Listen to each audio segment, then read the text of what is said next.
Fine, તો આપણે વાત કરતા હતા બેસિડિયોમાઇસિટીસ ફૂગની. હું સમજાવતો તો તમને સૌથી પહેલું એનું સામાન્ય પ્રકાર. એના કુલ 3 પ્રકાર છે બેસિડિયોમાઇસિટીસ. એક પ્રકારને કહીએ છીએ આપણે મશરૂમ પ્રકારની ફૂગ, બરાબર છે, જેના ઉદાહરણ અહીંયા આપેલા જે હું સમજાવવા જતો હતો અને તમને અવાજનો પ્રોબ્લેમ હતો એ, બરાબર છે.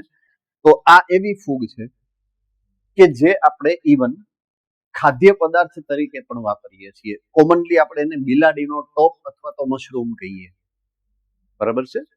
તો મશરૂમ પ્રકારની ફૂગ એટલે આ. અને આ મશરૂમની અમુક જાત છે એ ખાદ્ય વેરાયટી પણ છે, એડિબલ પણ છે, એટલે એને તમે પીઝાના ટોપિંગ્સમાં યુઝ કરો છો ખાદ્ય પદાર્થ, બરાબર છે. એ ફૂગ આ. ઓકે, એનો બીજો જે સમૂહ છે, બરાબર છે, એ અહીંયા જે પ્રમાણે લખેલું છે એ પ્રમાણે એને કહેવાય બ્રેકેટ ફંજાઈ. અને એ સમૂહ છે એ અહીંયા ઉદાહરણમાં આપેલો છે, આ બ્રેકેટ ફંજાઈ, બરાબર છે. એક ઘુમ્મટ જેવું થઈ જાય, એ ફેલાય છે. એનો સુકાઈ જે છે એ ઉપરની બાજુએ છત્રીની જેમ નથી ફેલાતો, પણ મોર જે કડા કરે અને એનું જે પીછું હોય ને એ આમ ઊભું નહીં પણ આડું એ રીતના ફેલાય, એટલે એને બ્રેકેટ ફંજાઈ કહેવાય છે. અને ત્રીજું જે આ છે એને કહેવાય છે નાના નાના બોલ્સ બની જાય, જે એકદમ પોચા હોય, સોફ્ટ હોય, બરાબર છે, એટલે એને પફ બોલ્સ પણ કહેવાય. તમને ખ્યાલ હોય તો લીલા અને પીળા કલરના પફ બોલ્સ મળે, આપણે જનરલી છોકરાઓ નાના રમવા માટે આપીએ પફ બોલ્સ, હે ને. તો એ પોચા હોય એકદમ અને વજનમાં હલકા છે, ઘરમાં રમી શકાય, એનાથી કોઈ તૂટે નહીં, ટીવીની સ્ક્રીન. એટલે ઘરમાં અત્યારે રમવા માટે પફ બોલ્સ બહુ સામાન્ય છે કે જેનાથી છોકરાઓ રમતા હોય. તો એવા પફ બોલ્સ પ્રકારની ફૂગ, આ 3 સમૂહ જે છે એ બેસિડિયોમાઇસિટીસની અંદર જોવા મળે છે, બરાબર છે. 3 પ્રકારની ફૂગ છે.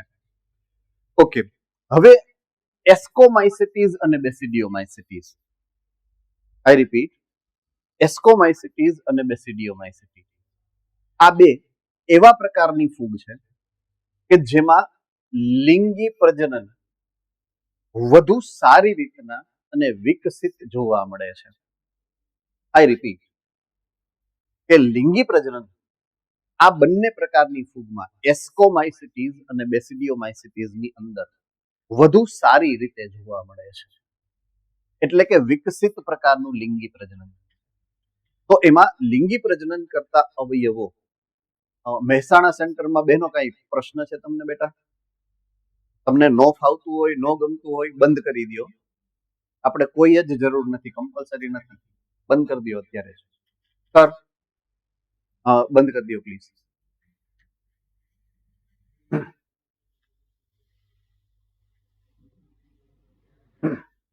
સર આપ ડિસકન્ટિન્યુ થઈ જાઓ પ્લીઝ.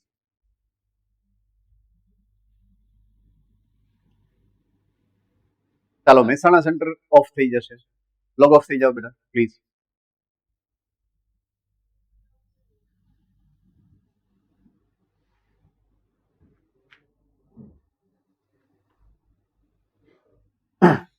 ઓકે, તો એસ્કોમાઇસિટીસ અને બેસિડિયોમાઇસિટીસ આ બે પ્રકારની ફૂગ એવી છે કે જેમાં લિંગી પ્રજનન છે એ વધુ સુયોગ્ય રીતે અને વિકસિત રીતે જોવા મળે છે. એ વર્ગનો જે ઉદ્વિકાસ છે એ ઉદ્વિકાસમાં એની જે ખાસિયત છે એ લિંગી પ્રજનનને આધારે જ એના બે સમૂહ પાડ્યા છે આપણે. ઓકે, લિંગી પ્રજનન જે અંગ વડે થાય છે એ અંગને આપણે નામ આપ્યું છે. એક કોઈને યાદ છે શું કહેવાય? ફૂગની અંદર લિંગી પ્રજનન કરતા હોય એ અવયવને શું કહેવાય? જુનાગઢ સેન્ટરમાં હાથ ઉપર સરસ થાય છે. જુનાગઢ સેન્ટર, મહુવામાં પણ છે. પહેલા જુનાગઢ સેન્ટર કહેશે, પછી મહુવા સેન્ટરનો વારો આવશે.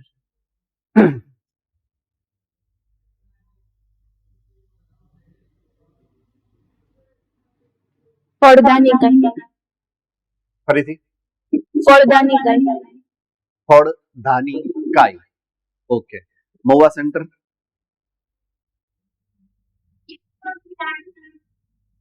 ફરીથી એકવાર. ઓકે, યુગ્મ બીજાણુ. ઓલરાઈટ, લિંગી અવયવ ફૂગની અંદર છે એનું નામ છે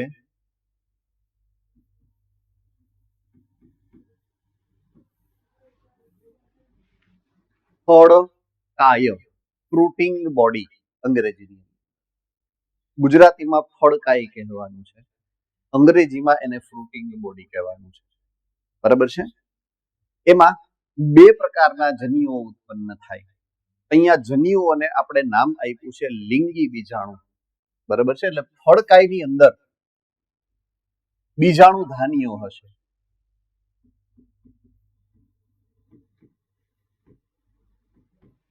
ફળકાયની અંદર શું છે? બીજાણુ ધાની. ઓકે, બીજાણુ ધાનીના બે પ્રકાર છે. એક બીજાણુ ધાની એવી છે કે જેમાં મોટા કદના બીજાણુ ઉત્પન્ન થાય. આઈ રિપીટ, મોટા કદના બીજાણુ ઉત્પન્ન થાય. બરાબર છે. એટલે હું એને કહું છું મહા બીજાણુ ધાની. અને એકમાં નાના કદના બીજાણુ ઉત્પન્ન થાય એટલે એને હું કહીશ લઘુ બીજાણુ ધાની. આમાં ઉત્પન્ન થશે મહાબીજાણુ માતૃકોષ. આમાં ઉત્પન્ન થાય લઘુ બીજાણુ માતૃકોષ, જેમાંથી અહીંયા મહાબીજાણુ બને, અહીંયા લઘુ બીજાણુ બને. સેમ ટુ સેમ સ્ટ્રક્ચર તમે વનસ્પતિ સૃષ્ટિમાં ભણ્યા છો. અનાવૃત બીજધારી, આવૃત બીજધારી સહિતની વનસ્પતિઓની અંદર તમે આ સેમ ટુ સેમ સ્ટ્રક્ચર ભણ્યા છો. બરાબર છે. લીલની અંદર પણ આ જ સંરચના છે, દ્વિઅંગીઓની અંદર પણ આ જ સંરચના છે, ત્રિઅંગીઓની અંદર પણ આ જ સંરચના છે, અનાવૃત બીજધારીમાં પણ આ જ પ્રકારની સંરચના છે, અને આવૃત બીજધારીમાં પણ આ જ પ્રકારની સંરચના. બરાબર છે. હા, ત્રિઅંગી પછી આ સુવિકસિત છે અને ત્રિઅંગી પહેલા અવિકસિત છે. ખાલી એટલો ફેર છે. પણ વ્યવસ્થા ક્યાંથી આવી? પૂર્વજ કોણ છે? ફૂગ. પૂર્વજ કોણ છે એનો? ફૂગ. એટલે એની જે વ્યવસ્થા છે ને એ જ વ્યવસ્થા ઉચ્ચ કક્ષાની વનસ્પતિ સુધી આગળ જોવા મળશે. રેડી?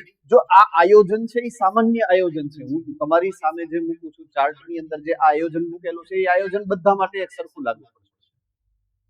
બરાબર છે. દાખલા તરીકે હું વાત કરું કે મારે ઉર્જાની જરૂરિયાત છે. પોઈન્ટ સમજો, ઉર્જાની જરૂરિયાત છે. મારી ઉર્જાની જરૂરિયાત મારા કોષોની અંદર ક્યાંથી આવશે? કોણ પૂરી કરશે? એટીપી. બરાબર છે. એટીપી ક્યાંથી મળશે? તો કે ગ્લુકોઝના દહન.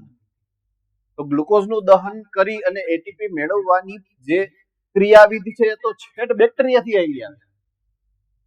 બેક્ટેરિયામાં ઈ જ પ્રણાલી છે, થોડીક અલગ હશે, એની રચના અલગ છે એટલે. અને તમારી અંદર ઈ જ સિસ્ટમ છે, રચના અલગ છે, સિસ્ટમમાં થોડોક ફેરફાર છે, પણ મૂળ મુદ્દો તો ઈ જ છે ને કે એ જ ગ્લુકોઝ અને એ જ એટીપી. સમજ में आ रही है बात मैं जो बोल रहा हूँ? राइट? મૂળ સિદ્ધાંત તો ઈ જ લાગુ પડે બધા માટે, જે મેં અહીંયા સમજાવ્યું. ફૂગમાં ઈ જ સિદ્ધાંત લાગુ પડે, અપુષ્પી વનસ્પતિઓમાં પણ એ જ લાગુ પડે, અને સપુષ્પી વનસ્પતિમાં પણ એ જ. આ સામાન્ય સિદ્ધાંત જે છે એ મેં તમારી સામે મૂકેલો છે. અહીંયા મહાબીજાણુને આપણે કહીએ છીએ નર લિંગી બીજાણુ, સોરી માદા લિંગી બીજાણુ, અને લઘુ બીજાણુને અહીંયા ફૂગમાં આપણે કહેશું નર લિંગી બીજાણુ. અહીંયા લિંગી બીજાણુ શબ્દ વાપર્યો છે, યાદ આવી ગયું? બરાબર છે. એટલે ફૂગમાં લિંગી બીજાણુ કેવો શબ્દ આપણે સમજવાનો છે, યાદ રાખવાનો છે. તો ફળકાય છે એ શું છે? બીજાણુધાની છે. બે પ્રકારના એની સંરચનાઓમાં તમને સ્વરૂપ જોવા મળશે. કાં તો એ મહાબીજાણુધાની બનશે, કાં તો એ લઘુ બીજાણુધાની બનશે, જે અનુક્રમે માદાજન્યુ અને નરજન્યુ. અહીંયા લિંગી બીજાણુ, માદા લિંગી બીજાણુ અને નર લિંગી બીજાણુઓ બનાવશે.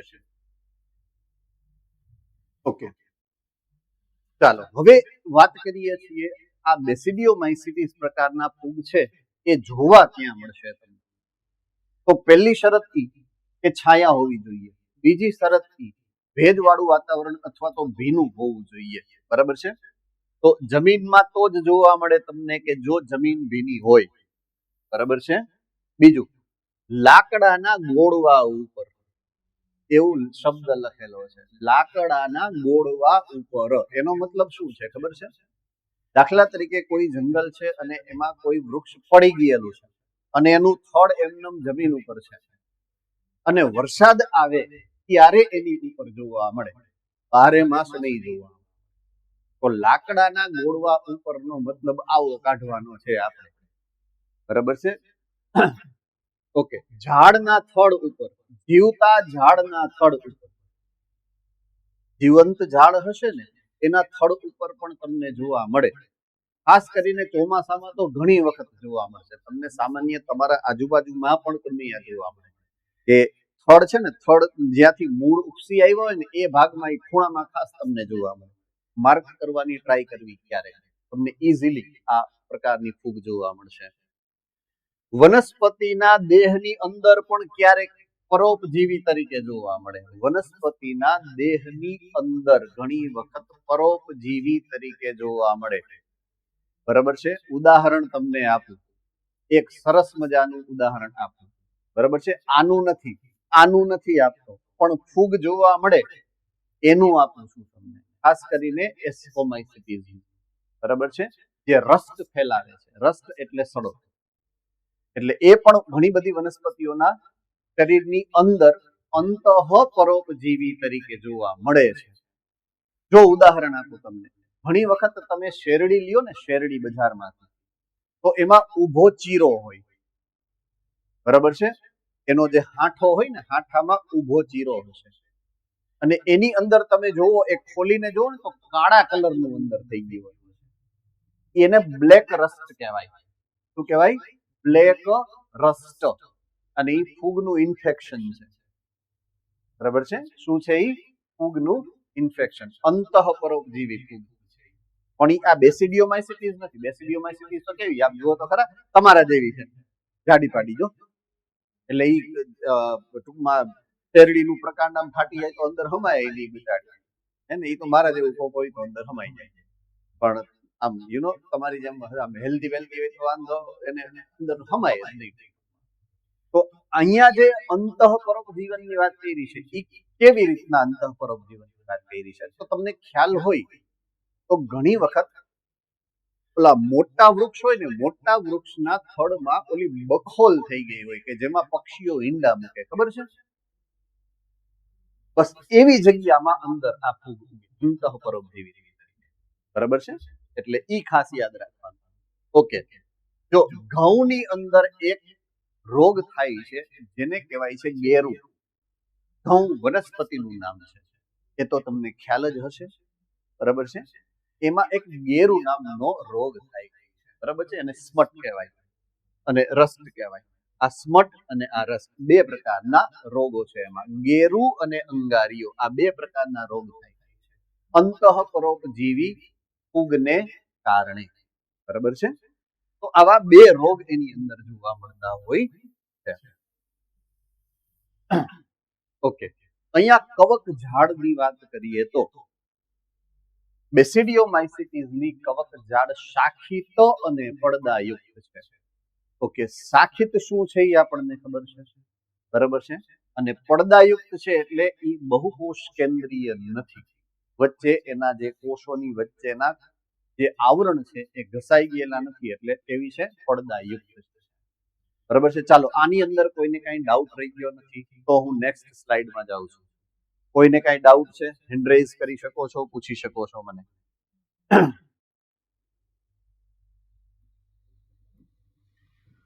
ઓલરાઈટ, હવે વાત કરીએ છીએ બેસિડિયોમાઇસિટીઝના લિંગી પ્રજનન વિશે.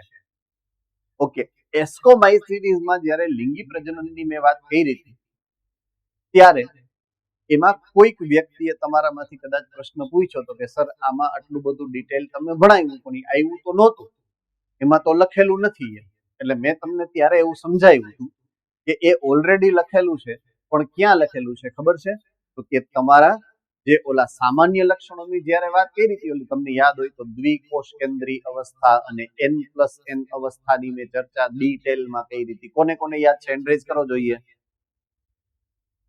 ઓકે, તો એ આખી વાત જે હતી ને એ આ બે સૃષ્ટિ માટે લાગુ, બે સૃષ્ટિ શું, બે સમૂહ માટે લાગુ પડે. મેં તમને હમણાં થોડીક વાર પહેલા એવું સમજાવ્યું કે એસ્કોમાઇસિટીઝ અને બેસિડિયોમાઇસિટીઝ એની અંદર લિંગી પ્રજનનની પ્રક્રિયા વિકસિત પ્રકારની પ્રક્રિયા છે. એટલે એ જે લિંગી પ્રજનનની સંયોગ બંધની ક્રિયાવિધિ મેં તમને સમજાવી હતી એ બે સમૂહ માટેની હતી, એસ્કોમાઇસિટીઝની અને બેસિડિયોમાઇસિટીઝ. એટલે બંનેમાં એક સરખી રીતે લાગુ પડે. ખાલી બંનેના લિંગી પ્રજનન માટેના ફળકાય એટલે કે લિંગી અવયવો અલગ અલગ પ્રકારના છે. એસ્કોમાઇસિટીઝમાં ઓલા વાટકા જેવું નાળિયેર જે અડધું ફાટેલું હોય અને એ રીતના મેં તમને કીધું ખ્યાલ હોય, એટલે એમાં આસ્કી એટલે કે ધાની બને છે અને આમાં બેસિડિયમ બને છે, બરાબર છે? એટલે આનું નામ છે બેસિડિયોમાઇસિસ. ઓમાં આસ્કી હોય એટલે આસ્કોમાઇસિટીઝ એવું નામ આપણે આપ્યું. તો ચાલો આપણે એના અલિંગી અને લિંગી બે પ્રકારના જે પ્રજનનની ક્રિયાવિધિઓ છે એની વાત કરીએ. તો સૌથી પહેલી ચર્ચા કરીએ છીએ આપણે એના અલિંગી પ્રજનન. અલિંગી પ્રજનન કોના વડે થાય છે? તો કે અલિંગી બીજાણુઓ વડે થાય છે. કોના વડે થશે? અલિંગી બીજાણુઓ. ઓકે, અલિંગી બીજાણુઓ અહીંયા જોવા મળતા જ નથી ભઈલા, એટલે કે અલિંગી પ્રજનન અહીંયા થતું નથી. બેસિડિયોમાઇસિટીઝમાં અલિંગી પ્રજનન નથી. આ એની સૌથી અગત્યની લાક્ષણિકતા છે, બરાબર છે? આ એકમાત્ર ફૂગ એવી છે કે જેમાં અલિંગી પ્રજનન થતું નથી. તો ફાઇકોમાઇસિટીઝ થી વિકસિત કોણ? એસ્કોમાઇસિટીઝ. અને સૌથી વધારે વિકસિત કોણ? તો કે બેસિડિયોમાઇસિટીઝ. આવું યાદ રાખશું આપણે. સૌથી વધારે વિકસિત એટલા બધા વિકસિત છે કે એને અલિંગી પ્રજનન કરવાનું છોડી દીધું. ઉચ્ચ કક્ષાના પ્રાણીઓ છે, દાખલા તરીકે સસ્તન, તો એમાં અલિંગી પ્રજનન થાય? નો થાય. સૌથી ઉચ્ચ કક્ષાની વનસ્પતિ કોણ છે? તો કે સપુષ્પી વનસ્પતિમાં પણ કોણ છે? આવૃત બીજધારી. તો એમાં અલિંગી પ્રજનન થાય? બીજાણુ ઉત્પન્ન થાય? નો થાય, છોડી દે. એટલે જે સૌથી ઉચ્ચ કક્ષામાં વયું જાય ને વિકાસમાં, એ અલિંગી પ્રજનન છોડી દે. તો આનો ચોખ્ખો મતલબ એ છે કે ફૂગમાં સૌથી વધારે વિકસિત ફૂગ બેસિડિયોમાઇસિટીઝ છે. લખેલું નથી, ખબર પડવી જોઈએ, કમ્પેર કરવાનું, બરાબર છે? સપુષ્પી વનસ્પતિમાં અલિંગી બીજાણુઓ બનતા નથી, એટલે કે એને અલિંગી પ્રજનન છોડી દે, કારણ કે ઉચ્ચ કક્ષાની છે, બરાબર છે? પૃષ્ઠવંશીઓ અલિંગી પ્રજનન ક્યારેય ના કરે. શું કામ? એ ઉચ્ચ કક્ષાના છે. અલિંગી પ્રજનન એને છોડી દીધું. તો આએ પણ અલિંગી પ્રજનન છોડી દીધું છે. એનો મતલબ શું થાય? આ પણ સૌથી ઉચ્ચ કક્ષાની કહેવાની છે આપણે એને. આ રીતે આપણે એને યાદ રાખશું. અવખંડન દ્વારા વાનસ્પતિક પ્રસર્જન થઈ શકે. અહીંયા વાનસ્પતિક પ્રજનન થઈ શકે જ્યારે પ્રતિકૂળ પર્યાવરણ હશે અને એને સંતતિ સર્જવી હશે ને ત્યારે એ અલિંગી પ્રજનનની બદલે વાનસ્પતિક પ્રજનન કરી શકે. અને એની મેથડ, એની ક્રિયાવિધિ છે અવખંડનની ક્રિયાવિધિ, બરાબર છે? અવખંડનની ક્રિયાવિધિ મેં તમને સમજાવી યાની પહેલા જ્યારે ફૂગની વાત કરી ત્યારે કે બે કટકા થઈ જાય તો બંને કટકાઓ નવા સજીવની અંદર રૂપાંતરિત થાય. આને આપણે અવખંડન કહેશું, બરાબર છે? ચાલો, આની અંદર કોઈને કઈ ડાઉટ છે? એના અલિંગી પ્રજનનમાં કોઈને કઈ ડાઉટ છે? ઓકે, હવે વાત કરીશ હું લિંગી પ્રજનનની. ઓકે, જુઓ, લિંગી અંગો ગેરહાજર છે. સૌથી વધારે વિકસિત લિંગી પ્રજનન ખાલી કરે છે, કોઈ લિંગી અંગો ગેરહાજર. લિંગી અંગનું હમણાં જ મેં તમને શું કામ ઉદાહરણ આપ્યું, હવે સમજાયું? એનો અર્થ તમારે શું કાઢવાનો છે? ફળકાયની ગેરહાજરી. તેની ગેરહાજરી છે? ફળકાય નથી. જો લિંગી પ્રજનનનો અભાવ નથી, ફળકાયનો અભાવ છે. આવું યાદ રાખવાનું. ફળકાય નથી જોવા મળતું, બરાબર છે? અલગ પ્રકારના વિભેદનો અને જનીન પ્રકારો બે વાનસ્પતિક અથવા તો દૈહિક કોષના જોડાણ દ્વારા એટલે કે જીવરસના સંયુગ્મનથી લિંગી પ્રજનન કરે છે. જીવરસના સંયુગ્મનથી લિંગી પ્રજનન કરે છે. તો સંયુગ્મનના ઓલા 3 સ્ટેપ બરાબર છે. પહેલું જીવરસ સંયુગ્મન, બીજું કોષ કેન્દ્રનું સંયુગ્મન અને ત્રીજું અર્ધીકરણ. એટલે એ પાછું અહીંયા યાદ કરવાનું કે એ 3 સ્ટેપમાં લિંગી પ્રજનનની પ્રક્રિયા થાય. બરાબર છે. ઓકે. એ જ્યારે જીવરસનું સંયુગ્મન થાય, બે અલગ અલગ કોષો જે વિભેદન કરે, એક નર એક માદા, એવા બે કોષો બને, લિંગી બીજાણુઓ વિભેદન થાય અને બને. અને એ બેયનું જ્યારે સંયુગ્મન થાય અને જે નવો કોષ બનશે, બરાબર છે, યુગ્મ બીજાણુ. શું બને? યુગ્મ બીજાણુ. તો એ દ્વિકોષ કેન્દ્રી રચના બનાવશે. દ્વિકોષ કેન્દ્રી રચના બનાવશે. ઈ વળી શું? કોને યાદ છે આ દ્વિકોષ કેન્દ્રી રચના જે મેં સમજાવી હતી તમને? એ રાજકોટ ગુરુકુલ.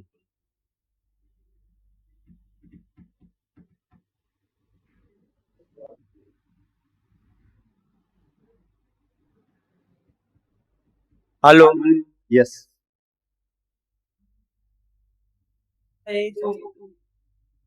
ફૂગમાં જ્યારે લિંગી પ્રજનન થાય અને કોષરસ સંયુગ્મન પછી કોષ કેન્દ્ર સંયુગ્મન અવસ્થા આવે ત્યારે તેનું જીવન પૂરું થઈ જાય ને એ અવસ્થામાં અટકી જાય, તે દ્વિકોષ કેન્દ્રીય અવસ્થા.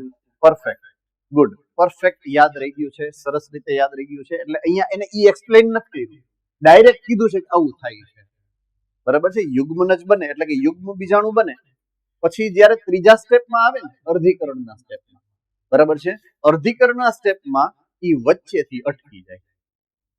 બરાબર છે. અને દ્વિકોષ કેન્દ્રી સંરચના એ અટકી જાય. અને એ જે સંરચના, જે કોષ દ્વિકોષ કેન્દ્રી કોષ બની ગયો છે, એની ફરતે એક અલગ પ્રકારની સંરચના બનશે.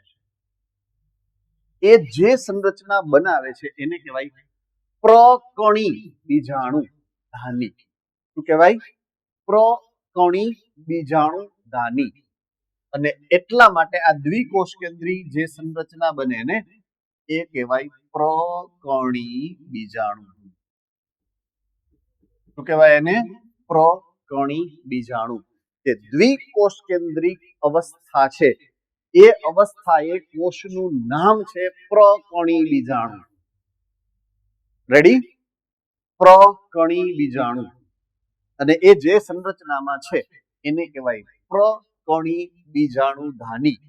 એનું અંગ્રેજી તમે જોવો ને, કાઉન્સમાં જો લખેલું હશે તમારા બુકમાં પણ, બેસિડિયમ કહેવાય અંગ્રેજીમાં. શું કહેવાય? બેસિડિયમ. હવે બેસિડિયમ ઉપરથી આ વર્ગનું નામ શું પડ્યું જુઓ જોઈએ? બેસિડિયોમાઇસિટીસ. સમજ में आ रही है बात पूरी?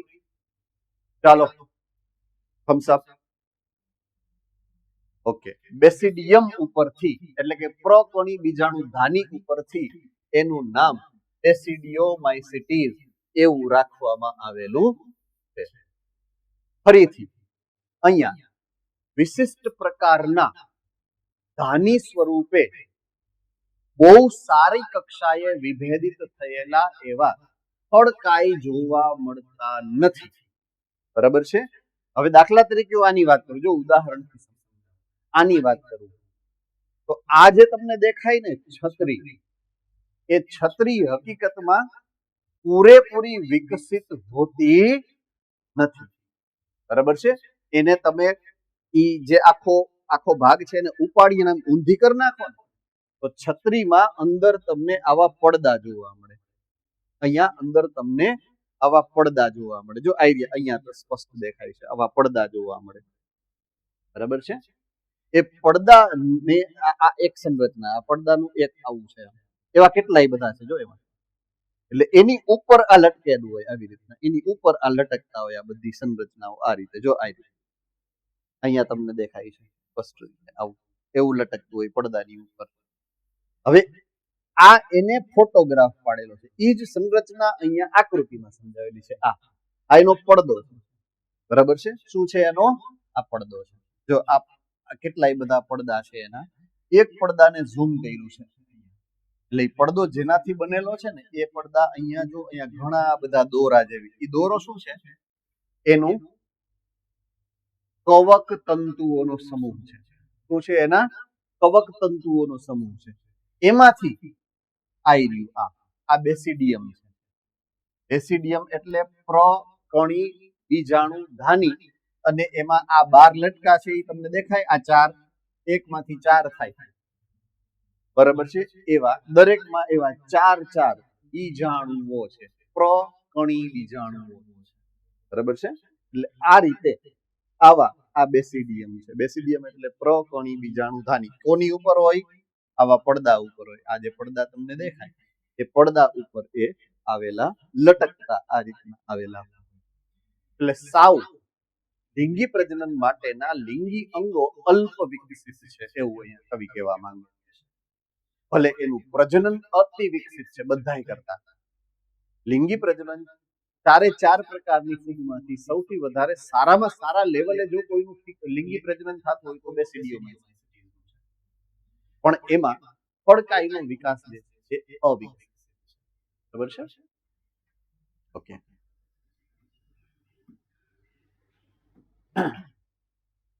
હવે આ જે આકૃતિ મેં તમને થોડીક વાર પહેલા સમજાવી, કે આ એના ઓલા કવક તંતુઓ છે, એનાથી બનેલી આ આખી કવક ઝાડ છે, બરાબર છે? એટલે આ જે એનો પડદો છે, આ પડદાની અંદર આ કવક ઝાડ આવી રીતના બહારની બાજુએ લટકતી હોય, એ આવી રહ્યું. આ જે બહાર લટકતી ભાગ છે એ છે આપણી પ્રકણી બીજાણુ ધાની, અને એની ઉપર આ લટકે છે એ છે પ્રકણી બીજાણુઓ, બરાબર છે? એ આકૃતિ ફરીથી અહીંયા રિપીટ કરી. ઓકે. હવે પ્રકણી બીજાણુની અંદર જે આ પ્રકણી બીજાણુ ધાની છે, પ્રકણી બીજાણુ ધાની, બરાબર છે? એમાં શું થાય ખબર છે? ઓલું દ્વિકોષ કેન્દ્રીય અવસ્થા હોય. આની અંદર જે કોષ છે એ દ્વિકોષ કેન્દ્રીય અવસ્થામાં છે. એમાં આ પ્રકણી બીજાણુ ધાની, બરાબર છે? એ કોષ કેન્દ્ર સંયુગ્મન કરે, અને અમુક સમય પછી જ્યારે અનુકૂળ સંજોગ આવે પછી અર્ધીકરણ પણ કરે. એ જ્યારે અર્ધીકરણ કરી લેશે ને, પહેલા શું થાય કે 2 કોષ છે, આ 2 કોષ છે, આ 1 કોષ છે, આ 2 કોષ, આ 2 કોષનું સંયુગ્મન થયું. 2 કોષનું સંયુગ્મન થયું એટલે આ મોટો કોષ બન્યો, બરાબર છે? આ એક કોષ કેન્દ્ર છે, આ બીજો કોષ. એ બે જ્યારે બન્યા ને ત્યારે એ આ અવસ્થામાં હલવાઈ ગયા, એટલે આ એક કોષ કેન્દ્ર અને આ 2 કોષ, આ કોષ હવે આ થઈ ગયો.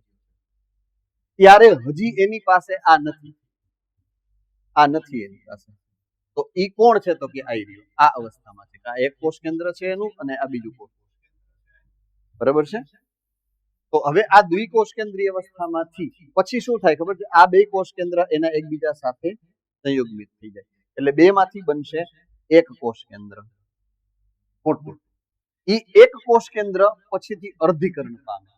અર્ધીકરણ પામે એટલે 1, 2, 3 અને 4 એકકીય કોષ કેન્દ્ર બનાવે, અને આ દરેક કોષ કેન્દ્ર બહારની બાજુએ એક, આ બીજું, પછી આ ત્રીજો અને 4 કોષ બનાવી. 4 કોષ કેન્દ્રમાંથી એક કોષ બહારની બાજુએ બને, એટલે કે આ બાજુ. એટલે આ જે કોષ બન્યા એ ઓલા અંદરથી 4 કોષ કેન્દ્રો જે બહાર નીકળે એમાંથી બનેલા નવા કોષ, એટલે એમાંથી આ બને છે. તો કોષ કેન્દ્ર સંયુગ્મન પહેલા થાય, પછી અર્ધીકરણ થાય, અને 4 પ્રકણી બીજાણુઓ બને. ઈયા 4 પ્રકણી બીજાણુ, બરાબર છે? આ 1, 2, 3 અને 4 પ્રકણી બીજાણુઓ પછીથી બને. પ્રકણી બીજાણુઓ હંમેશા તમે જોશો અહીંયા તો બહિર્જાત. બહિર્જાતનો મતલબ આપણે શું કાઢ્યો છે? બહિર્જાતનો મતલબ શું થાય? જુનાગઢ ગુરુકુલ, જુનાગઢ ગુરુકુલ જીનિયસ બોલો.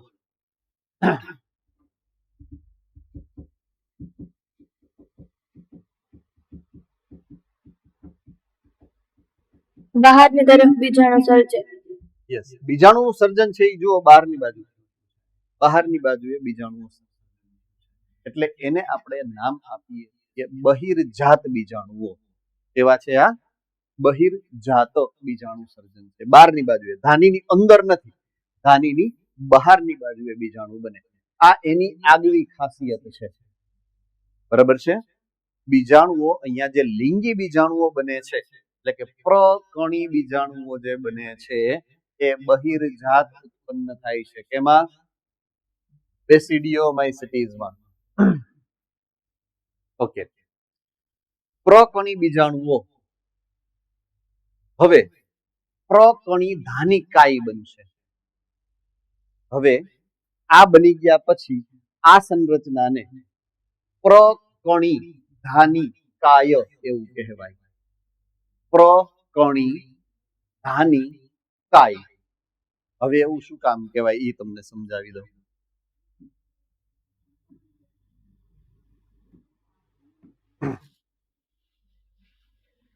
આ જે છે આ ભાગ, એના માટે મેં નામ આપ્યું છે પ્રકણી બીજાણુ ધાની. બરાબર છે. શું છે? પ્રકણી બીજાણુ ધાની. એ દ્વિકોષ કેન્દ્રીય હતી. પહેલા એક કોષ કેન્દ્ર હતું, પછી બીજું કોષ કેન્દ્ર હતું. બે ભેગા થયા એટલે એક મોટું કોષ કેન્દ્ર બન્યું જે દ્વિકીય બને છે 2n. પછી એમાં અર્ધીકરણ થયું એટલે 1, 2, 3 અને 4 કોષ કેન્દ્ર બન્યા. ચારે ચાર કોષ કેન્દ્ર બહારની બાજુએ એક એક કોષ બનાવે એટલે બે કોષ અહીંયા બન્યા, બે કોષ અહીંયા બન્યા. એ જે બે નવા કોષો બન્યા ને એનું નામ છે પ્રકણી બીજાણુઓ. શું છે નામ એનું? પ્રકણી બીજાણુઓ. હવે આ ઘટના જેને નથી સમજાણી એ હેન્ડ રેઇઝ કરશે. મેં જે સમજાયું એ નથી સમજાણું કે ત્રીજી વાર સમજાયું મેં સેમ ટુ સેમ વસ્તુ. જેને નથી સમજાણી છતાં પણ એ હેન્ડ રેઇઝ કરી શકે છે. ચાલો, બધાને સમજાઈ ગયું છે?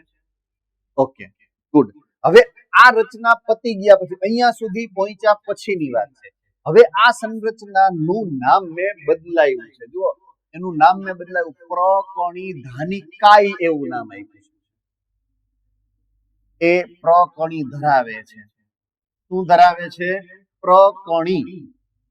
અને બીજું ધાની પણ ધરાવે છે. આ રહ્યું ધાની પણ છે, પ્રકણી પણ છે અને ધાની પણ છે.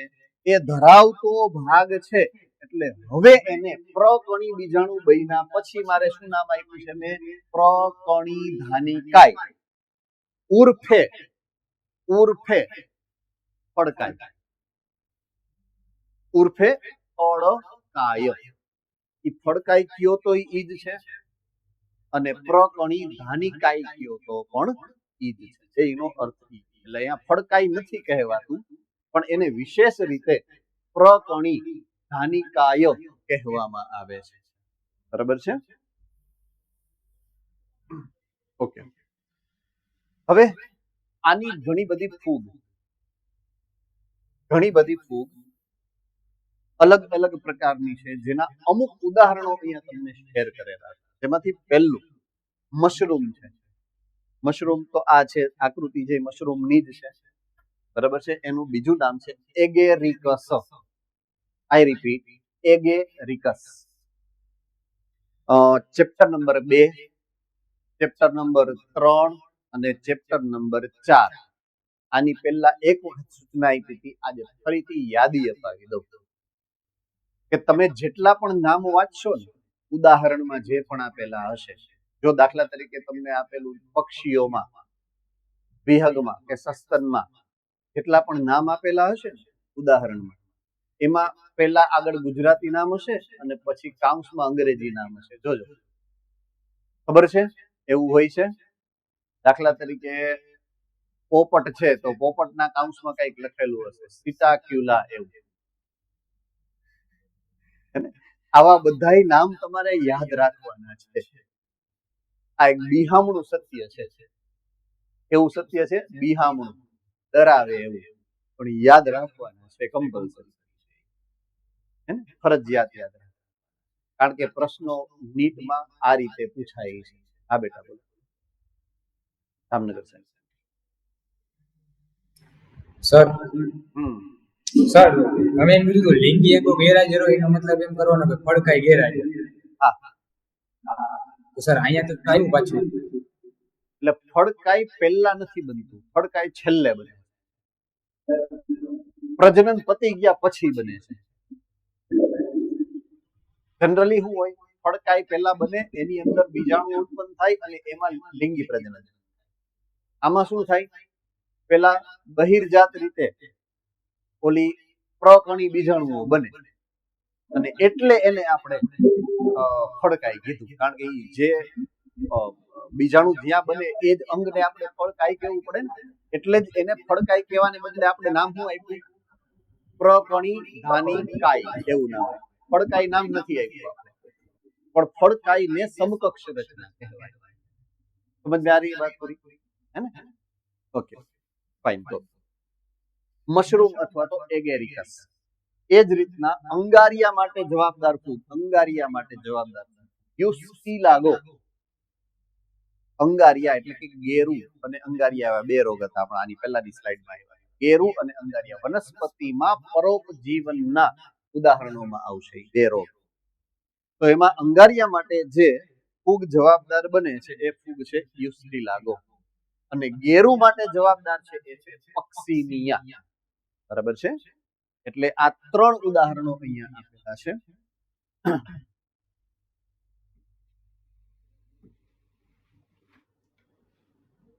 છેલ્લો સમૂહ ફૂગનો અને ઈ છે ડ્યુટેરોમાઇસેટીસ. આઈ રિપીટ, ડ્યુટેરોમાઇસેટીસ. ઓકે, હવે હું પહેલા છે ને એક લીટી આપણે આ પૂરી કરી અને પછી હું એને સમજાવીશ તમને, પછી આપણે આગળ વધીશું. ઓકે, સામાન્ય રીતે આનું જે નામ છે ને, બધાયનું કોઈક કોઈક નામ હતું સામાન્ય, એમ આનું સામાન્ય નામ છે અપૂર્ણ ફૂગ. એક ગુચ્છી ફૂગ આપણે જોઈ, એક આપણે કોથળીમય ફૂગ જોઈ, એક મશરૂમ કે પફબોલ જોયા. તો આનું નામ છે અપૂર્ણ ફૂગ. કેવું છે? અપૂર્ણ ફૂગ, એવું એનું નામ છે. તો અપૂર્ણ ફૂગ શું કામ કહેવાય એની પાછળનો એક ઇતિહાસ છે. બરાબર છે? ઓકે, કારણ કે આ ફૂગમાં માત્ર અલિંગી અને વાનસ્પતિક તબક્કાઓ જ છે, એટલે કે લિંગી પ્રજનન કરી શકે નથી. બરાબર છે? લિંગી પ્રજનન આ સમૂહમાં જોવા મળતું નથી. તો ચારે ચાર પ્રકારની ફૂગમાં આમ જોવા જાવ તમે તો સૌથી વિકસિત છે જેમ બેસિડિયોમાઇસેટીસ, એમ સૌથી ઓછી વિકસિત છે એ આ ડ્યુટેરોમાઇસેટીસ. બરાબર છે? કારણ કે એમાં તો લિંગી પ્રજનન હાવ જોવા જ ડ્યુટેરોમાઇસેટીસ. બરાબર છે? ઓકે, હવે મેં તમને કીધું એમ મારે તમને અમુક વસ્તુ સમજાવવી છે ફૂગના વર્ગીકરણના ઇતિહાસ વિશે. તો ઇતિહાસમાં જ્યારે સૌથી પહેલા ફૂગનું વર્ગીકરણની શરૂઆત થઈ હતી ત્યારે એના બે જ વર્ગો હતા. વર્ગ નંબર 1 જે હતો ને એનું નામ હતો ફાઇકોમાઇસેટીસ,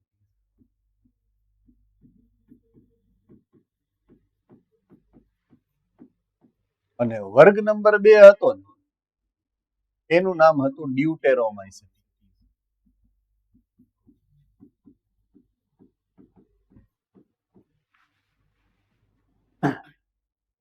બે જ વર્ગો હતા એના. એક હતી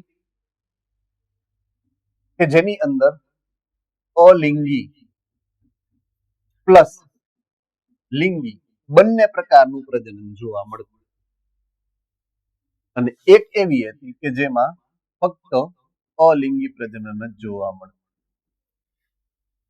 સાવ શરૂઆતની વાત, સાવ શરૂઆતની.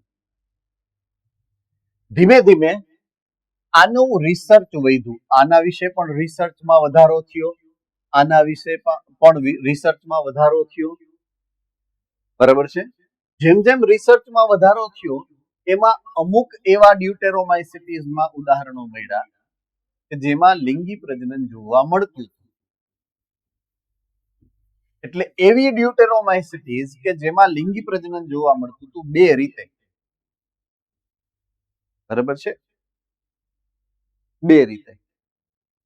કાં તો ધાની બીજાણુ વડે અને કાં તો પ્રકણી બીજાણુ વડે. પછી ધીમે ધીમે ખબર પડી આવા તો કેટલાય છે અને આવા પણ કેટલાય છે. તો હવે આ બધા નોખા એક જ સમૂહમાંથી નોખા કેમ પાડવા? એટલે વર્ગીકરણમાં બે સમૂહ વધારી દીધા. એસ્પાયર પબ્લિક સ્કૂલ સુરતમાં કઈ ઇશ્યુ છે બેટા? એસ્પાયર પબ્લિક સ્કૂલ સુરતમાં કોઈ ઇશ્યુ છે? હા સર. ઓકે. તો ધાની બીજાણુઓ જેની અંદર જોવા મળતા હતા એવા ડ્યુટેરોમાઇસિટીઝના સમૂહ કે જે લિંગી પ્રજનન પહેલા ખબર નહોતી, પછી ખબર પડી રિસર્ચ પછી કે લિંગી પ્રજનન કરી શકે છે, અને ધાની બીજાણુઓ વડે એટલે એક નવો સમૂહ બનાવવામાં આવ્યો, એટલે કે વર્ગ નંબર 3 બન્યો અને એનું નામ છે એસ્કોમાઇસિટી.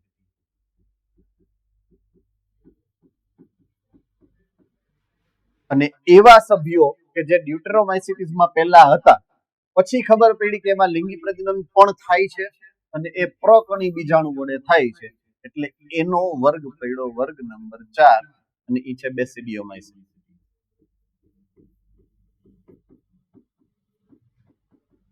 એટલે હવે થઈ ગયું 1 2 3 અને 4 વર્ગો થઈ ગયા, જેમાં તમે આના વિશે અને આના વિશે ઓલરેડી માહિતી મેળવી લીધી. હવે આ છેલ્લો બચ્યો. આમ જોવા જઈએ તો એ જૂનો વર્ગ છે, એસ્કોમાઇસિટીઝ ને બેસિડિયોમાઇસિસ. બરાબર છે, પણ એની માહિતી અહીંયા છેલ્લે આપેલી છે, એટલો ફરક છે.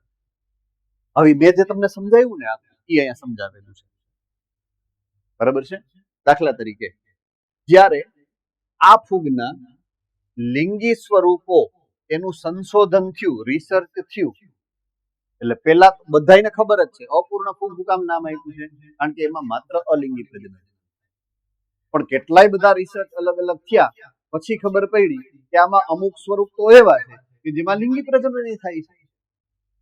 એટલે એ લખ્યું છે કે જ્યારે આ ફૂગના લિંગી સ્વરૂપો શોધાયા ત્યારે એની સાચી રીતે સમાવેશ થાય એવા નવા બે ઉચિત વર્ગો બનાવવા પડ્યા, જેનું નામ શું છે?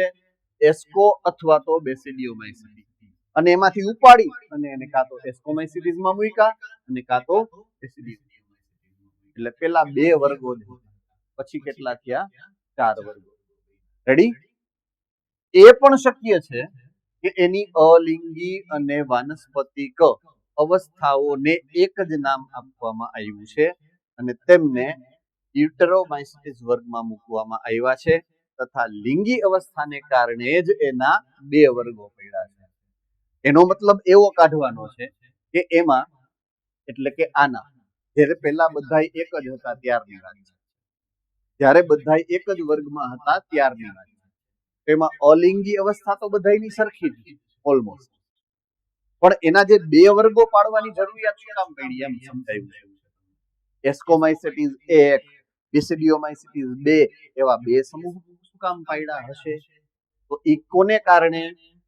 લિંગી પ્રજનનને કારણે. કોને કારણે? લિંગી પ્રજનન. ઈ જ મેં તમને જો અહીંયા સમજાવ્યું છે કે એના લિંગી પ્રજનન છે એ બે પ્રકારથી થતા હતા, કાં તો એ ધાની બીજાણુ વડે થતા હતા અને કાં તો પ્રકણી બીજાણુ વડે થતા હતા. જો લિંગી પ્રજનન ધાની બીજાણુ વડે થાય તો એને એસ્કોમાઇસિટીઝમાં મૂકવાના, અને જો લિંગી પ્રજનન પ્રકણી બીજાણુ વડે થાય તો એને બેસિડિયોમાઇસિટીઝમાં મૂક્યા. એટલે એનું જે વિભાજન કર્યું ને એ આ લિંગી અવસ્થાને કારણે કરવામાં આવેલું છે. આવો એનો અર્થઘટન કરવાનો છે તમારે. બરાબર છે. પછી જ્યારે તેમની વચ્ચેની કડીઓ સ્વીકૃત બની ત્યારે આ ફૂગની સાચી ઓળખ થઈ, એને ડ્યુટેરોમાઇસિટીઝ વર્ગમાંથી ખસેડી અને એને કાં તો એસ્કોમાઇસિટીઝમાં મૂકવામાં આવી અને કાં તો બેસિડિયોમાઇસિટીઝમાં મૂકવામાં આવી છે. એટલે પછી 4 વર્ગો જે છે એ બનાવવામાં આવ્યા. ઓકે.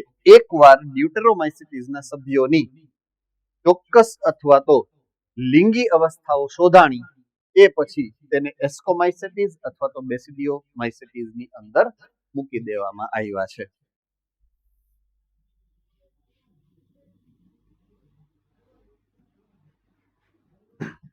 ઓલરાઈટ. ડ્યુટેરોમાઇસેટીઝ કણી બીજાણુ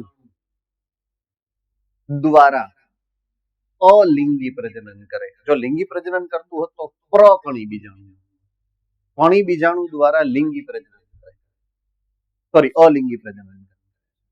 હવે લિંગી પ્રજનન આ ફૂગમાં જોવા જ નથી. પહેલી વાત તો અહીંયા એટલે કે અલિંગી પ્રજનન જે છે એના જ બીજાણુઓ બને. એટલે એ બીજાણુઓનો જે પ્રકાર છે એ છે કણી બીજાણુ. તો કણી બીજાણુ દ્વારા જે છે એ અલિંગી પ્રજનન એ કરી શકે છે. બરાબર છે. લિંગી પ્રજનન થતું નથી એટલે એક જ પ્રકારનું પ્રજનન છે. ઓકે, હવે એના કવક તંતુની વાત કરીએ. એના કવક તંતુ કેવા છે? પડદાયુક્ત છે અને શાખિત છે. પડદાયુક્ત અને શાખિત છે. ઓકે, હવે એના જીવન શૈલી અને પોષણની વાત કરીએ તો પોષણ કાં તો મૃતોપજીવી છે અથવા તો પરોપજીવી છે. કાં તો મૃતોપજીવી છે અને કાં તો પરોપજીવી છે. તો મૃતોપજીવી હશે ને તો એ મૃત દેહમાંથી પોષણ મેળવશે અને પરોપજીવી હશે તો એ જીવંત સજીવોમાંથી પોષણ મેળવશે. તો મૃત સજીવમાંથી પોષણ મેળવે મૃતોપજીવી અને જીવંત સજીવના અંદર કે બહારથી પોષણ મેળવે તો પરોપજીવી. તો બે પ્રકારની પોષણ પદ્ધતિ જોવા મળે છે. મોટા ભાગના જે ડ્યુટેરોમાઇસેટીઝ સમૂહના સભ્યો છે એ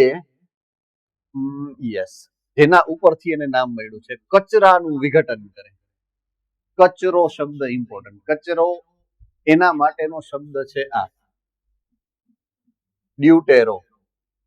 ડ્યુટેરો શબ્દનો અર્થ જ થાય કચરો.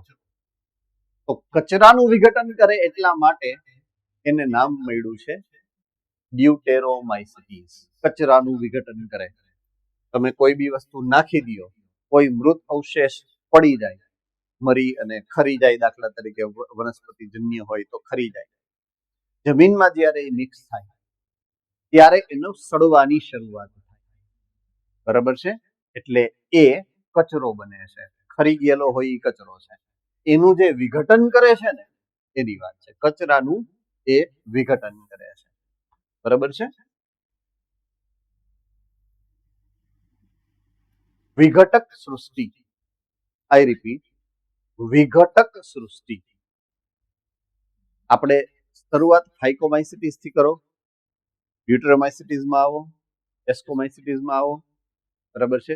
બધાયમાંથી ફાઇકોમાઇસેટીઝ અને ડ્યુટેરોમાઇસેટીઝ એવા છે અને ખાસ કરીને ડ્યુટેરોમાઇસેટીઝ એવા છે કે જે વિઘટનમાં મહત્વનો ભાગ. વિઘટન કરવાની એની નૈતિક જવાબદારી છે. આમ તો જે મૃતભક્ષી છે ને એ વિઘટક જ કહેવાય, કારણ કે મૃતદેહમાંથી પોષણ એટલે વિઘટક સૃષ્ટિના સભ્યો કહેવાય. બરાબર છે. તો દરેક પ્રકારની ફૂગમાં તમે જોયું કે સડતા લાકડામાંથી ને લાકડાના ગોળવામાંથી ને પોષણ મેળવે છે. એ કામ શું છે? મૂળભૂત રીતે તો વિઘટનનું જ કામ છે. એટલે દરેક સભ્યો આમ જોવા જાવ તો વિઘટક જ છે. ઓકે, હવે વિઘટનનો મતલબ શું થાય અથવા તો ટેકનિકલી વિઘટનને શું કહી શકાય એની વાત હું સમજાવવાનો તમને પ્રયત્ન કરું. બરાબર છે. ઓકે, હું આના બે ભાગ પાડું છું. મારી સ્ક્રીનની જે તમને દેખાય છે, એક બાજુ હું મૂકું છું પર્યાવરણ,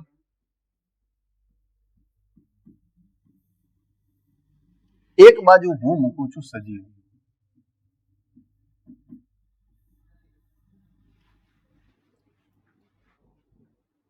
પર્યાવરણમાં મૂળભૂત રીતે હવા છે, પાણી છે, બરાબર છે, જમીન છે. આ એના મુખ્ય ઘટક કે જેની ઉપર તમારું જીવન ટકેલું છે. એવા ત્રણ મૂળભૂત જરૂરિયાત તમારી પર્યાવરણની: હવા, પાણી અને જમીન. બરાબર છે. અને અહીંયા સજીવો છે. સજીવોમાં તો સૂક્ષ્મ જીવથી માંડી ફૂગથી માંડી વનસ્પતિઓ અને પ્રાણીઓ. અહીંયા જે દ્રવ્યો જોવા મળશે તમને, દ્રવ્યો, આના દ્રવ્યો છે, એને આપણે કહીશું અકાર્બનિક દ્રવ્યો.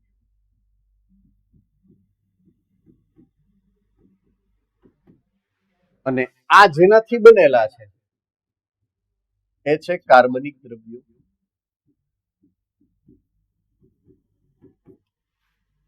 આપણું શરીર કાર્બનિક દ્રવ્યથી બને.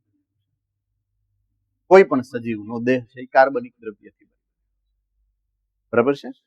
ઓકે, એની સાથે સંકળાયેલ એક બીજી ક્રિયાવિધિની વાત કરું. આને અનુલક્ષીને એક ક્રિયાવિધિ સમજો. પર્યાવરણના અકાર્બનિક દ્રવ્યો, એક છે કાર્બન ડાયોક્સાઇડ, એક છે પાણી અને અમુક ખનિજ દ્રવ્યો.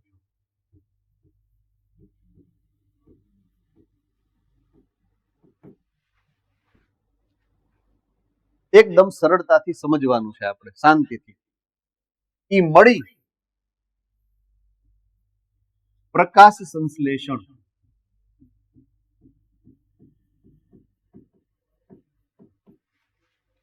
પ્રકાશ સંશ્લેષણની પ્રક્રિયા વડે સૌથી પહેલા બને ગ્લુકોઝ. આ પહેલો અણુ એવો છે કે જે પ્રકાશ સંશ્લેષણ દ્વારા સામાન્ય રીતે બનાવવામાં આવે છે સજીવો દ્વારા. ચાલો થમ્સ અપ કરો જોઈએ એટલે મને ખબર પડે હું જે બોલવા માંગુ છું પરફેક્ટ છે. ઓકે, જેમ જરૂરિયાત પડે એમ એનું રૂપાંતરણ થાય. ગ્લુકોઝ માંથી બને અન્ય કાર્બોદિત. અન્ય કાર્બોદિત એટલે સ્ટાર્ચ બની શકે, સેલ્યુલોઝ બની શકે. બરાબર છે? ઘણું બધું જેની જરૂરિયાત છે એ બની શકે. કાર્બોદિત. જરૂર પડે તો બને લિપિડ, જરૂર પડે તો બને પ્રોટીન, અને એ જ ગ્લુકોઝ માંથી જરૂરિયાત પડે તો બને નાઇટ્રોજન બેઝ એટલે કે ન્યુક્લિક એસિડ.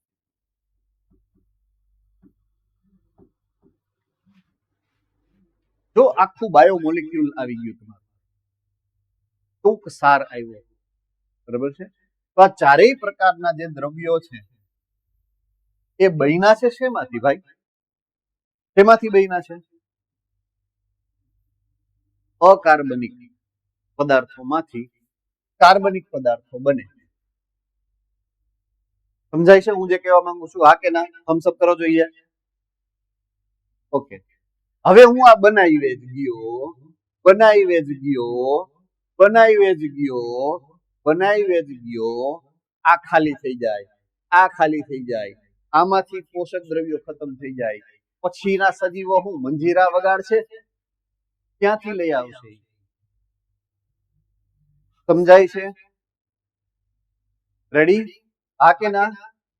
એટલે પર્યાવરણે એક આઈડિયા વાપર્યો. શું આઈડિયા વાપર્યો ખબર છે?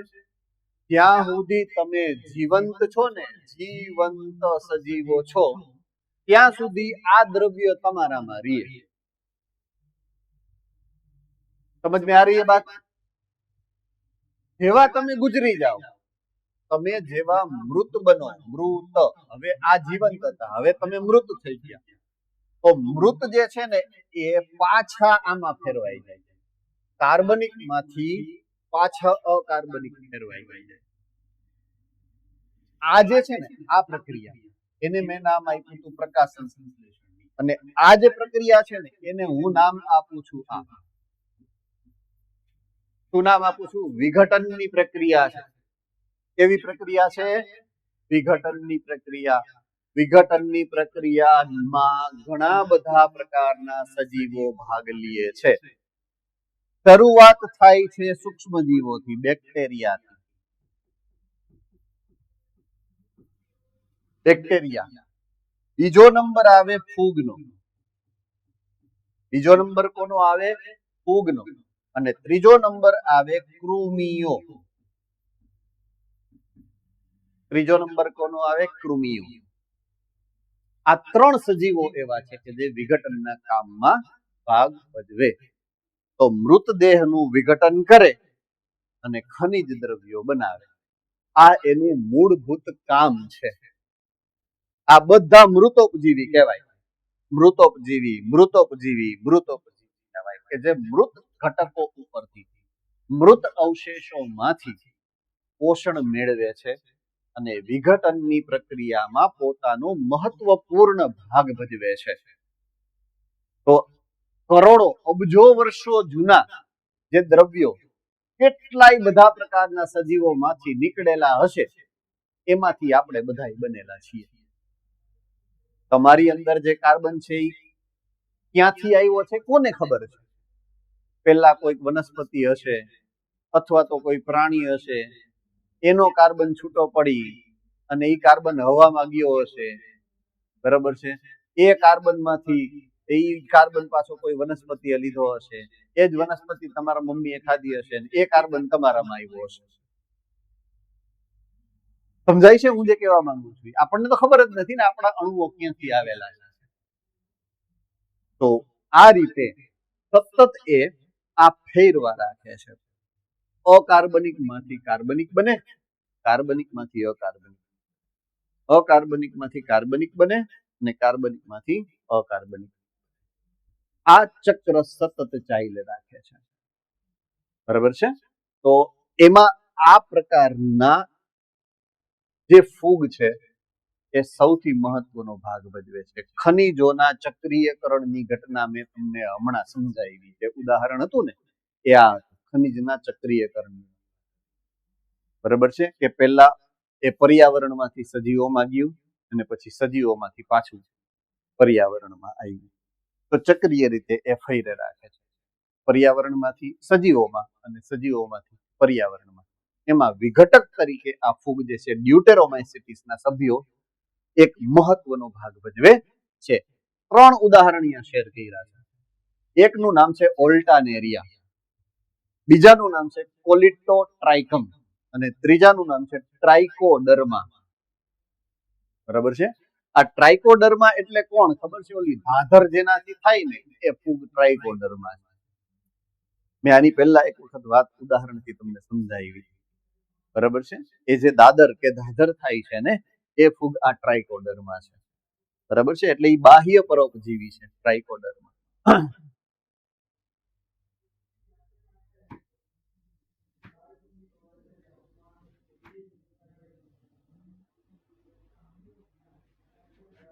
તો અહીંયા આપણે ફૂગ સૃષ્ટિની વાત પૂરી કરીએ અને હવે પછીનો જે ટોપિક આપણો છે એ હશે વનસ્પતિ સૃષ્ટિ.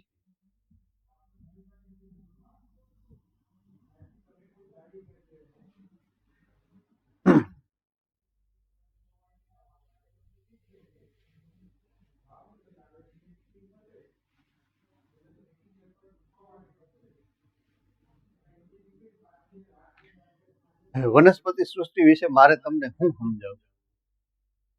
તમે આખો ચેપ્ટર ભણીને બેઠા હો તો હું અહીંયા તુચ્છ લાગુ એમ, બરાબર છે. અહીંયા ટોટલ 10 લીટી આપેલી છે વનસ્પતિ સૃષ્ટિ અને તમે 10 પેજ ભણીને બેઠા છો.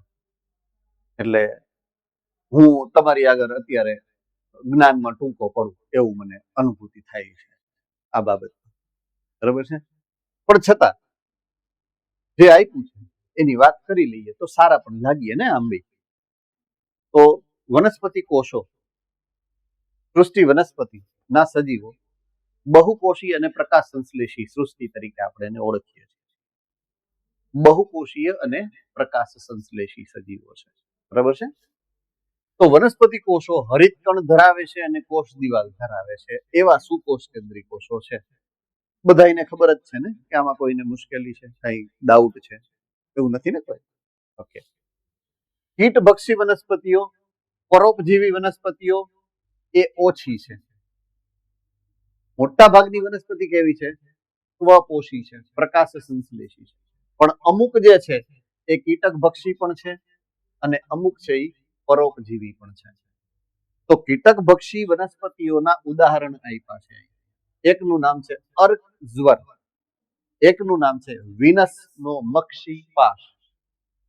આ ધોરણ 6-7 માં આવી ગયું છે કે નહીં આવું બધું? કીટકભક્ષી વનસ્પતિઓ ને એવું ભૂતકાળમાં ક્યાંય આવેલું છે તમારે કે પ્રથમ વખત સાંભળી રહ્યા છો? પહેલી વખત સાંભળી રહ્યા? સરસ, સારી બાબત છે. બરોબર. ચાલો, ઓકે. હવે આ છે ને વિનસ નો મક્ષીપાસ છે, આ જે આકૃતિ આપેલી, બરાબર છે. હવે આવી વનસ્પતિઓ મૂળભૂત રીતે ક્યાં થઈ શકે અથવા તો ક્યાં જોવા મળે છે એની વાત કરીએ તો ઘણા બધા એવા નિવાસ સ્થાનો છે આ દુનિયાની અંદર. દાખલા તરીકે વાત કરીએ એમેઝોનના રેઇન ફોરેસ્ટ, બરાબર છે, વર્ષાવન, એમેઝોનના વર્ષાવન. નામ તો સુના હોગા ને? એમેઝોન વિશે જાણો છો? ઓલી શોપિંગ કરવાની સાઇટ નહીં હોય એમેઝોન, કારણ કે તમે એને બહુ સારી રીતના ઓળખતા હો. હવે એ એમેઝોન જેના ઉપરથી નામ પડ્યું છે એ સાચું એમેઝોન શું છે એ પાછી ખબર જ ન હોય, હે ને? તો એ એમેઝોન એવી જગ્યા છે કે એમેઝોનના અમુક વિસ્તાર આજની તારીખે એવા છે કે જ્યાં હજી કોઈ ગયું જ નથી. ગયું નથી એટલે નથી જઈ શક્યું, એટલે જાય છે પાછા નથી આવતા, જે જાય છે હે ને. તેરા તુજકો અર્પણ, જ્યાં અહીંયા ગયા એના ને એના થઈને અંદર સમાઈ ગયા, બહાર નીકળી જ શકતા નથી. ત્યાં કેટલી જીવ સૃષ્ટિ છે એના વિશે આપણે આઈડિયા નથી. એ જ એમેઝોનના રેઇન ફોરેસ્ટમાં અમુક વિસ્તારો એવા છે કે જ્યાં સૂર્યપ્રકાશ પહોંચી નથી શકતો એટલા ગાઢ જંગલો છે. પૃથ્વીની સપાટી સુધી સૂર્યપ્રકાશ પહોંચી શકે એટલી સૂર્યપ્રકાશની તાકાત નથી, તો તમારી શું હોય? સૂર્યપ્રકાશ જો અહીંયા સુધી ન પહોંચી શકતો હોય તો આપણે તો શું હોઈએ, હે ને? તો અહીંયા વનસ્પતિ છે. તો હવે ઈ વનસ્પતિને જો સૂર્યપ્રકાશ મળતો નથી તો એ પ્રકાશ સંશ્લેષણ તો સ્વાભાવિક છે, નો જ કરી શકે. તો એ પોષણ તો મેળવવું પડે. એટલે હવે ઈ રૂપાંતરિત થઈ, કાં તો પરોપજીવી બની પોતાનું જીવન ટકાવવા માટે, અને કાં તો એ કીટક ભક્ષી. એટલે ત્યાં મૂળભૂત રીતે આ પ્રકારના વનસ્પતિઓનો ઉદ્ભવ આ પ્રકારની એની જરૂરિયાતને હિસાબે થયો છે. રેડી છે? સમજાય છે હું જે કહું છું? એની જરૂરિયાતને હિસાબે એનું રૂપાંતરણ છે. એને સૂર્યપ્રકાશ દિવસે દિવસે જ્યાં સુધી મળતો તો ત્યાં સુધી પ્રકાશ સંશ્લેષણ જ કરતી, પણ એની પ્રકાશ સંશ્લેષણની જે કરવાની શક્તિ છે સૂર્યપ્રકાશ, એ એને મળવાનો બંધ થયો ને એટલે એ રૂપાંતર કાં તો પરોપજીવી બની અથવા તો કીટક ભક્ષી. બરાબર છે? એના ઉદાહરણોને અને નામને તમારે યાદ રાખવાના છે. એક છે અર્કઝ્વર, એટલે કે કળશપર્ણ. અર્કઝ્વરનું બીજું નામ છે કળશપર્ણી પણ કહેવાય, અને બીજું છે વિનસ નો મક્ષીપાશ. બરાબર છે? અને અમરવેલ નામની જે વનસ્પતિ છે એ તમારે પરોપજીવી વનસ્પતિ યાદ રાખવાની. વનસ્પતિ સૃષ્ટિના સભ્યો જેને તમે ઓળખો છો, બરાબર છે, પહેલા ત્રણ લીલ, દ્વિઅંગી અને ત્રિઅંગી, લાક્ષણિક રીતે અપુષ્પી વનસ્પતિ, અને છેલ્લા બે સભ્યો અનાવૃત બીજધારી અને આવૃત બીજધારી, લાક્ષણિક રીતે તમે એને સપુષ્પી વનસ્પતિઓમાં ગણો છો. બરાબર છે?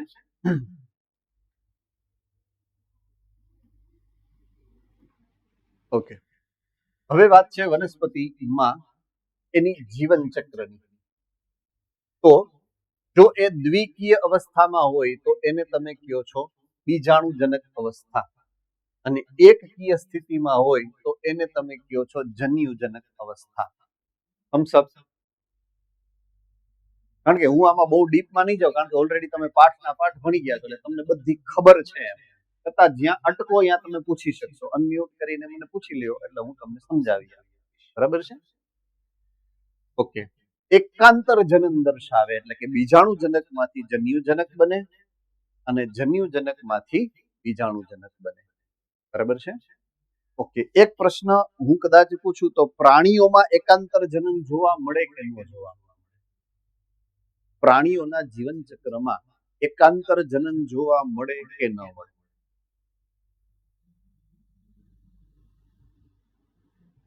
રાજકોટ ગુરુકુળ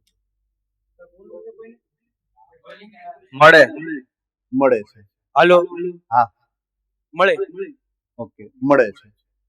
જ્યારે જન્યુ જનન થાય છે કોઈ પણ પ્રાણીની અંદર, બરાબર છે, તો સેમ જેમ વનસ્પતિની અંદર પરાગરજ બને છે અને એ જન્યુજનક કહેવાય. એ જ પ્રમાણે પ્રાણીઓમાં જ્યારે શુક્રકોષ કે અંડકોષ બને છે એ જન્યુજનક તબક્કો જ કહેવાય. બરાબર છે? તો આપણામાં પણ એકાંતર જનન જોવા મળે છે અને આપણામાં પણ આ બીજાણુજનક તબક્કો અને જન્યુજનક તબક્કો બંને જોવા મળે છે. આપણો દેહ છે એ બીજાણુજનક દેહ છે.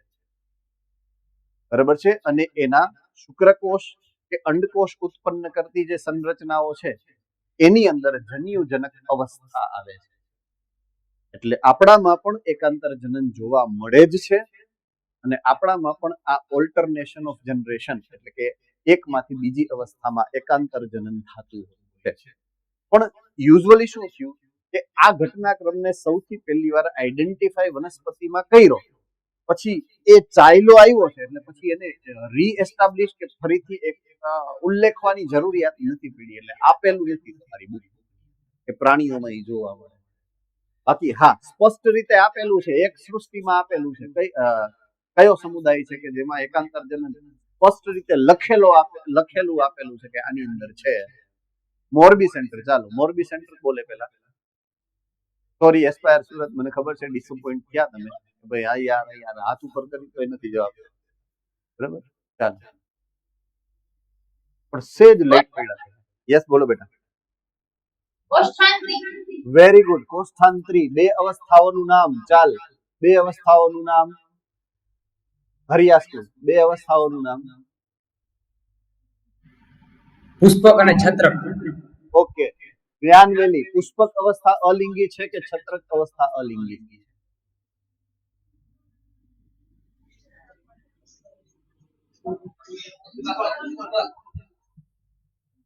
સમજાણું નહીં, ફરીથી બોલો.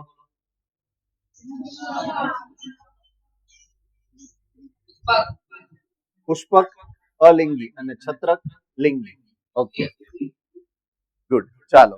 સો એની અંદર એકાંતર જનન છે તો બીજા બધાયમાં છે, પહેલા છે ને પછી પણ છે. એકાંતર જનન પ્રાણીઓમાં પણ છે. ખાલી યાદ સંદર્ભ આપ્યો મેં તમને, બેયને સરખાવી અને ઉદાહરણ આપ્યું કે પ્રાણીઓમાં પણ આ પ્રકારની એકાંતર જનનની પ્રક્રિયા જોવા મળે છે. તો એકકીય અને દ્વિકીય તબક્કાઓ સમયાંતરે બદલાય છે. મુક્તજીવી છે અને ક્યારેક એકબીજા ઉપર આધારિત પણ છે. એકબીજા ઉપર આધારિત કેમાં છે? એકાંગી લીલ અને દ્વિઅંગીમાં. અને મુક્ત કેમાં છે? ત્રિઅંગીમાં. બરાબર છે? વનસ્પતિના જુદા જુદા જૂથમાં અલગ અલગ રીતે આ તબક્કાઓ જોવા મળતા હોય છે.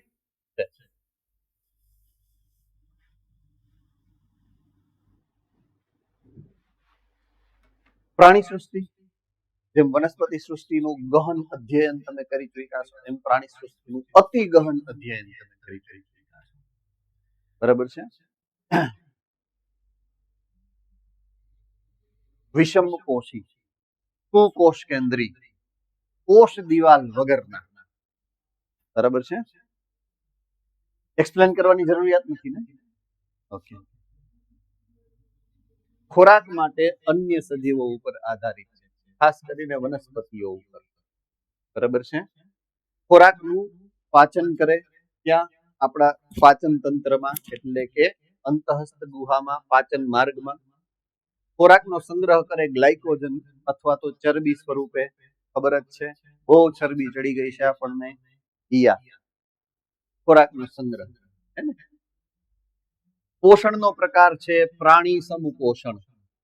બરાબર છે? પ્રાણી સમપોષણનો મતલબ શું થાય? ખોરાક લીધો, કોળીએથી ખાધો, એને પ્રાણી સમપોષણ કહેવાય. અમીબામાં પણ એવું હોય, ખોટા પગ ઉત્પન્ન કરે અને ખોરાકને અંદર લે, અંતઃગ્રહણ કરે. પ્રાણી સમપોષણ, હોલોઝોઇક ન્યુટ્રિશન. ઓકે. ચોક્કસ પ્રકારની વૃદ્ધિની પ્રક્રિયાને અનુસરે છે. વનસ્પતિમાં વૃદ્ધિ કેવી છે? જીવન પર્યંત. પ્રાણીઓમાં કેવી છે? અમુક ઉંમર સુધી, પુખ્ત અવસ્થા સુધી થાય પછીનો. એટલે ચોક્કસ પ્રકારની વૃદ્ધિની પ્રક્રિયાને અનુસરે છે પ્રાણીઓ. ઊંચા સ્વરૂપો એટલે કે ઊંચા લેવલની જેની, દાખલા તરીકે સસ્તનો, એઓના ઉપયોગ મુજબ એને સંવેદનાત્મક અને ચેતા ચાલક ક્રિયાવિધિ એટલે મગજનો વિકાસ થાય. જેમ જેમ પ્રાણી સૃષ્ટિમાં તમે ઉપરની બાજુ જાઓ ને એમ ચેતાતંત્ર વધારે વિકસેલું છે, સંવેદનાગ્રાહી અંગો વધારે વિકસેલું છે. બરાબર છે. એટલે પ્રાણી સૃષ્ટિનું આ એક આગવું મહત્વ એ ખાસ નોંધ રાખવાની છે એની. મોટા ભાગના છે એ પ્રચલન દર્શાવે છે. અમુક ભૂલી ગયા હોય એ અલગ વાત છે, બાકી મોટા ભાગના પ્રચલન દર્શાવે છે. નર અને માદા મૈથુન ક્રિયા દ્વારા લિંગી પ્રજનન કરી અને ભ્રૂણ વિકાસની અલગ અલગ અવસ્થાઓમાંથી પસાર થઈ અને સંતતિઓનું સર્જન કરે. તો અહીંયા આપણે પૂરું કરીએ.